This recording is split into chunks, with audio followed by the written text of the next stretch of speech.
हरे कृष्णा। नमः संस्कृताय प्रिय मित्राणि। सुप्रभातम। कैसे हैं आप सभी? आशा करती हूँ अच्छे होंगे और मैं बिल्कुल ठीक।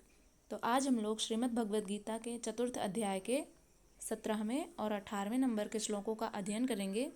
इसके पूर्व हम लोग 16 श्लोकों तक अध्ययन कर लिए थे, जिसमें हमने जाना था कि श्री भगवान कर्म और अकर्म के विषय में बतलाते हैं कि कर्म क्या है और अकर्म क्या है।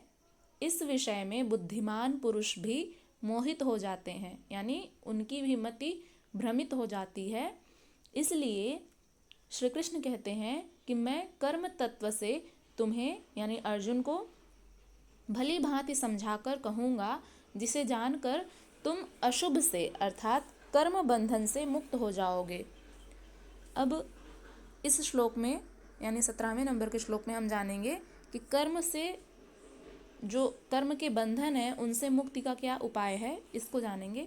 तो सबसे पहले हम इसका सस्वर वाचन करेंगे, उसके बाद इसके शब्दार्थ को देखेंगे, फिर इसकी व्याख्या।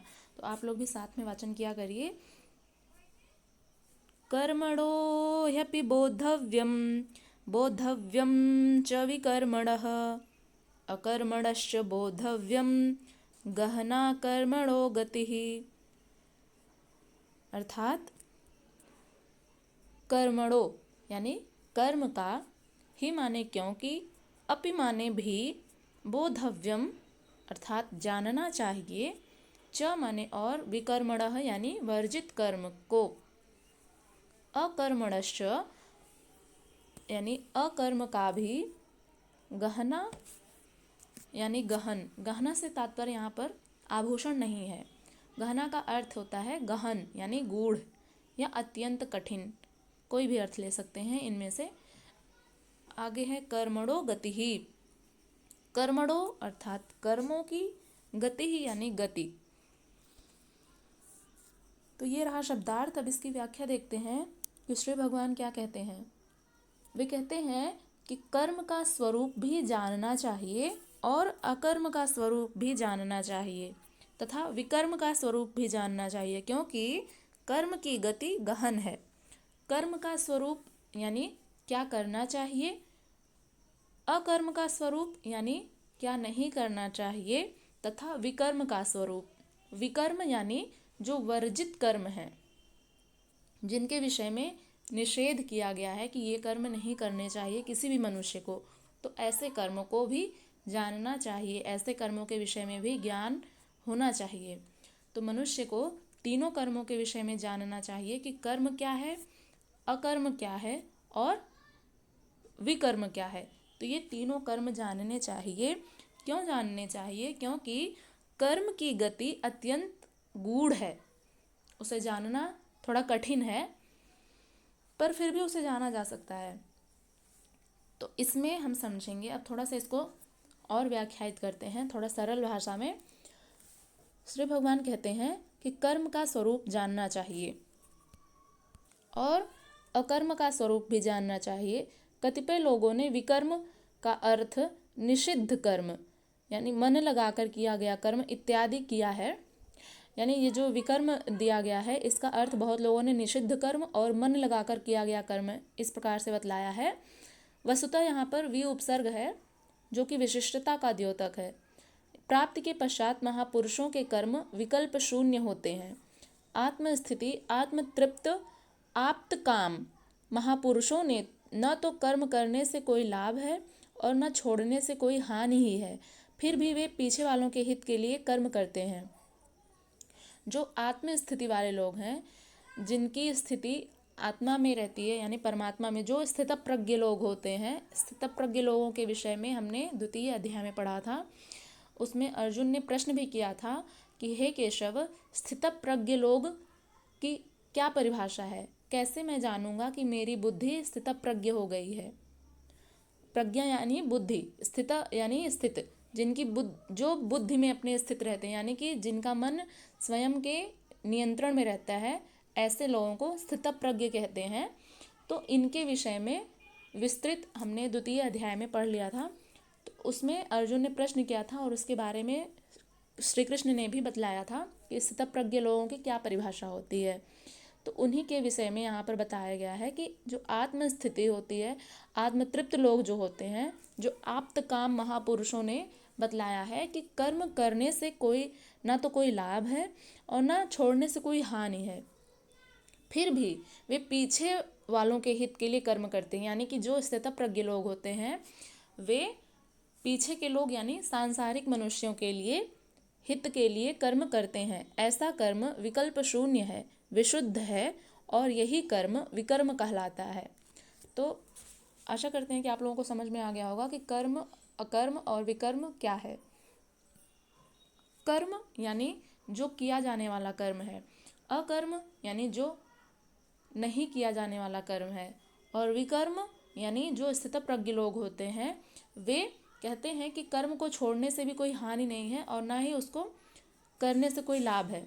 तो इन दोनों ही परिस्थितियों को जानते हुए भी जो स्थितप्रज्ञ लोग होते हैं वे कर्म को करते रहते हैं। किसके लिए? सांसारिक मनुष्यों के हित के लिए। जैसे उदाहरण के लिए समझ सकते हैं कि यज्ञ आदि जो होते हैं, जो तपस्वी लोग होते हैं, वे संसार के हित के लिए कर्म करते रहते हैं। ऐसे कर्म को ही विकर्म कहा गया है। अब इस श्लोक में हमने विकर्म के बारे में समझा कि विकर्म क्या है। अब अगले श्लोक में जानेंगे कि कर्म और अकर्म क्या है। इसके बारे में विस्तृत 18वें नंबर के श्लोक में जानेंगे हम लोग। तो सबसे पहले इसका सस्वर वाचन करते हैं, फिर इसके शब्दार्थ और इसकी व्याख्या को देखेंगे।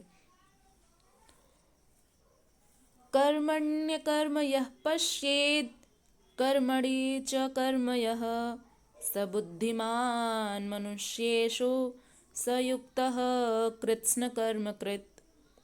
अर्थात श्री भगवान कहते हैं कि कर्मण्य कर्म, इसका जब संधि विच्छेद करेंगे तो कर्मणि धन अकर्म इस प्रकार से बनेगा।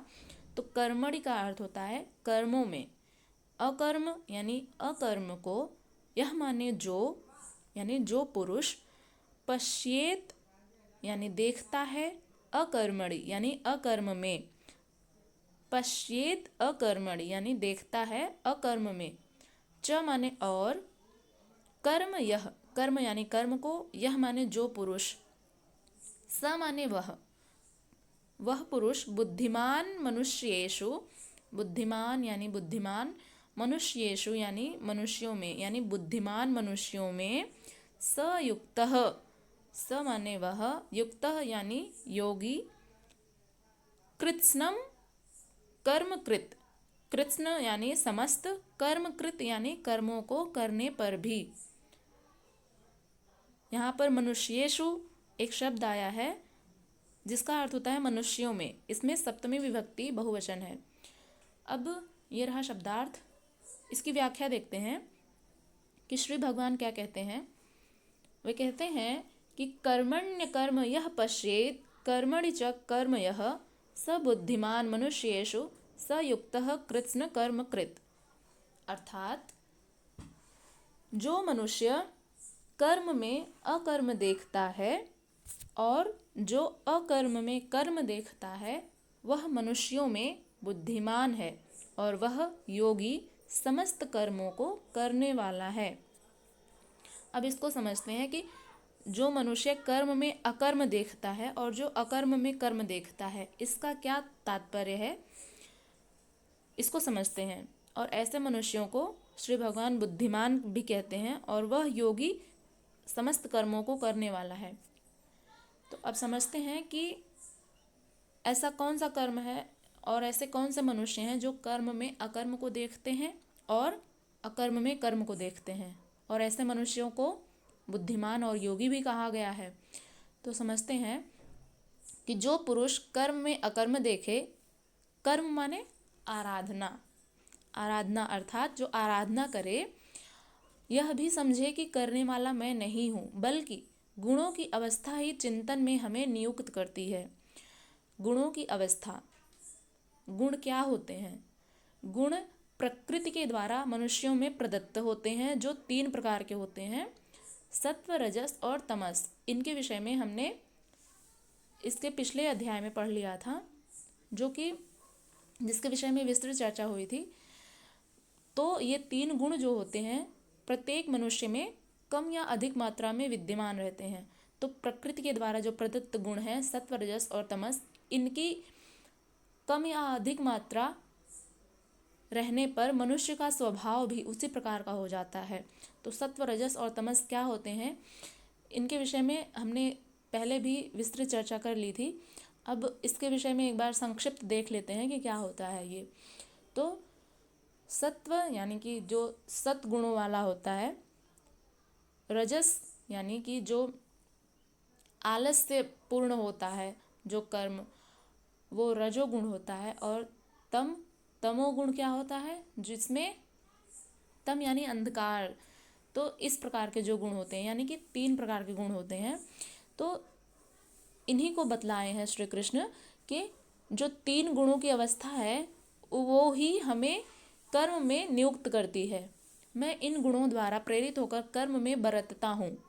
यानी कहने का भाव यह है कि जो मनुष्य यह समझ लेता है कि करने वाला मैं हूँ और जो करवा रहे हैं वो परमात्मा है, मैं केवल एक आधार हूँ और प्रकृति के द्वारा प्रदत्त इन तीनों गुणों के द्वारा ही मैं कर्म में प्रवृत्त होता हूँ और मैं इष्ट द्वारा संचालित हूँ। इष्ट यानी परमात्मा। तो ऐसा देखे जो मनुष्य इस प्रकार की भावना रखता है, जिसको यह पता होता है कि मैं सिर्फ एक आधार मात्र हूँ, तो ऐसे मनुष्य जब इस प्रकार अकर्म देखने की क्षमता आ जाए, तो अब देखिए यहाँ पर कहा गया है कि जो मनुष्य कर्म में अकर्म देखता है, तो ये यही बात समझा रहे हैं यहाँ पर कि कर्म में अकर्म देखता है, अर्थात जो इस प्रकार समझ ले कि करने वाला मैं नहीं हूँ, जो करवा रहे हैं वो परमात्मा है, मैं केवल करने वाला हूँ यानी आधार हूँ, तो मैं इष्ट द्वारा संचालित हूँ। इस प्रकार जो मनुष्य देखता है, जब इस प्रकार अकर्म करने की क्षमता आ जाए, तो कर्म में अकर्म का भाव समझ गए होंगे आप लोग कि कर्म में अकर्म यानी करने वाला तो मैं हूँ लेकिन करवाने वाला कोई और है। यही होता है कर्म में अकर्म को देखना। और जब धारावाहिक रूप से कर्म होता रहे तभी समझना चाहिए कि कर्म सही दिशा में हो रहा है। वही पुरुष मनुष्यों में बुद्धिमान है, मनुष्यों में योगी है, योग से युक्त बुद्धि वाला है और संपूर्ण कर्मों को करने वाला है। उसके द्वारा कर्म में लेश मात्र भी त्रुटि नहीं रह जाती। जो मनुष्य यह समझ लेता है कि परमात्मा के द्वारा मैं संचालित हूँ, समस्त सृष्टि उन्हीं के द्वारा संचालित हो रही है और मैं केवल करने वाला हूँ, केवल आधार मात्र हूँ, और जो कराने वाले हैं यानी परमात्मा वे सर्वनियंता हैं। और जो इस प्रकार का ज्ञान रख लेता है अपने मस्तिष्क में, जिसे ये पता चल जाता है, वही मनुष्य योगी होते हैं, वही बुद्धिमान होते हैं और वे ही समस्त कर्मों को करने वाले होते हैं और उनसे लेश मात्र भी त्रुटि नहीं रह जाती है कर्मों में। आशा करते हैं कि आप लोगों को ये समझ में आ गया होगा। फिर भी यदि आप लोगों को कोई भी संशय हो तो आप लोग निसंदेह पूछ सकते हैं और अपना फीडबैक दे सकते हैं कि कैसी लगी व्याख्या। अब हम लोग मिलेंगे अगली वीडियो में, तब तक के लिए अपना ध्यान रखिएगा। नमः संस्कृताय।